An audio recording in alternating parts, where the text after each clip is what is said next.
So hey, Frank Paris here, with a combination history tutorial kind of thing, on a new product that I've just come out with, the Frank Paris Gag Comedy Pop-Up Pocket Watch. I've got two of them here.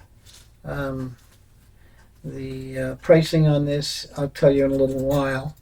But basically the history of the pop-up watch goes back as far as I can tell from what my memories are of it. It might be even earlier than this, but the watches that came out initially were created for Patrick Page by a fellow named John Morton. I think it's Jon Morton. He was a UK hobbyist magician, but he was also a watchmaker. So he came out with a comedy pop-up wristwatch, not a pocket watch. And by the way, it's a little bit more complicated to make those than it is to make the pocket watch. But they're both labor intensive. The wristwatch is probably, and I'm just guesstimating because I'm planning on maybe, I don't know. My schedule keeps me real busy as far as magic is concerned. But maybe instead of you could probably, if you know what you're doing, you probably make one in about a week. Okay, because there are steps involved. There's the watch itself. There's the crystal face. There is the mechanism for releasing the button on the watch, the stem, and then ejecting the face and the crystal off on a spring. So it's a little bit more complicated than the pocket watch. The pocket watch that's also labor intensive. To make one pocket watch, there is prep. There's about a day's worth of prep, and then there's another day and a half, and then you can do the next step, and then at the end of 3 or 4 days, it's done, and you can ship it out. So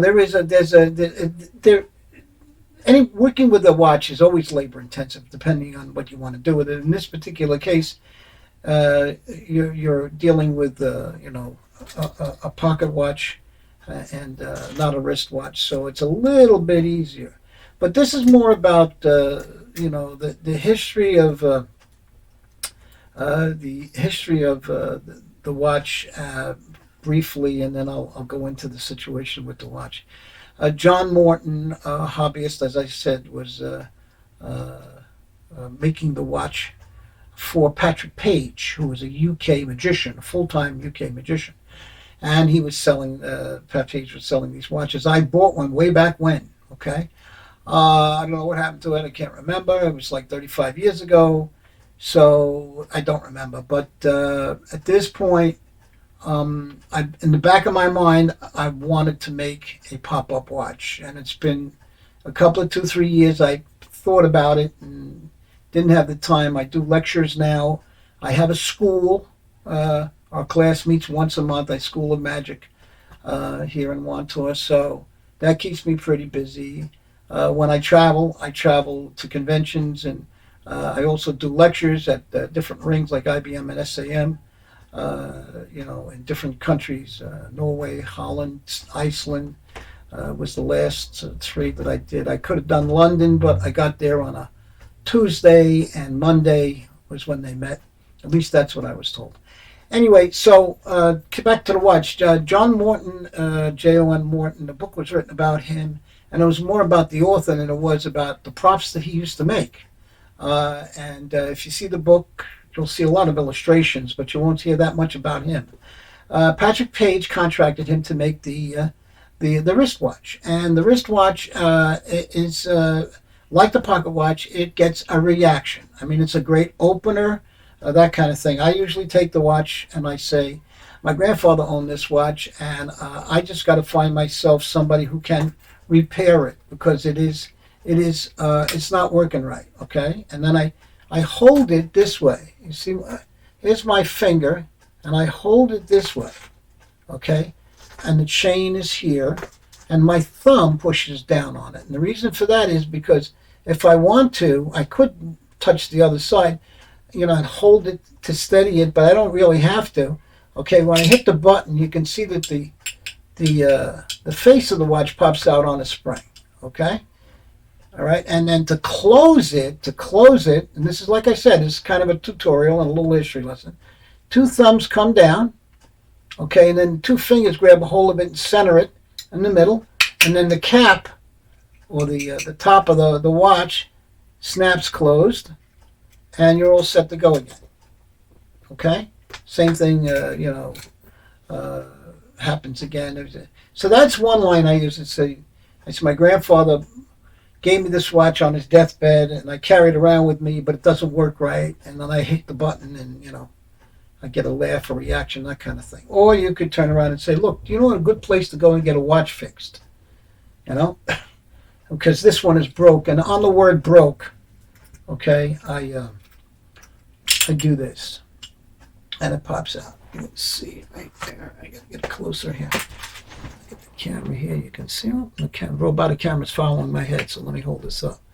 You can see that. Now, what I do when I close it is I give it a half turn, so that when it comes out, and it has to untwist, and that gives me the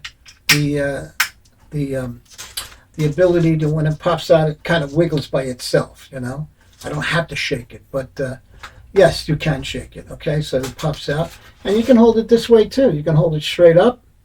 Let me try to do it this way. Okay, so you can see, and it pops up this way. All right, so you can show it that way. You'll find your own way of doing the trick. So it's not going to be something that you won't figure out. It comes with a nice chain. The price point is $150, and I think it's something that I wanted to come out with for a long time. I'm not going to be doing the wristwatch anytime soon, as much as I'd like to, because that is extremely labor intensive. This is labor intensive. This is 3 or 4 days of step by step in order to make this a reality. And so I can do that even with the schedule that I have, and the classes, and the school, and the lecturing, and all that other stuff. So I can do that. But I just wanted to show you the watch. Price point is $150. Okay, $150, and it's yours. And one other thing. If you decide you don't want the watch and you send it back to me in 30 days, you get your money back. Okay? If you decide you want the watch, but something happened to it and you want me to fix it, it's free for as long as you own the watch. Okay? If you decide that you don't want the watch because they came out with a new watch, okay, you'll have to buy that watch. I'm sorry. I won't take back the old watches, that kind of thing. So, but that's basically it. You don't, I sell a lot of things, and I've repaired. I have my money machine that I sell, my Tesla coil, my Tesla card locator. People have had these for like 10 or 15 years, and they send them back, and I fix them for nothing. I don't charge you for fixing it. Assuming I can still get the parts. So that's basically it. Frank Paris, comedy, gig, pop-up pocket watch. There it is, guys. Grab it as soon as you can. Thank you. Frank Paris over and out.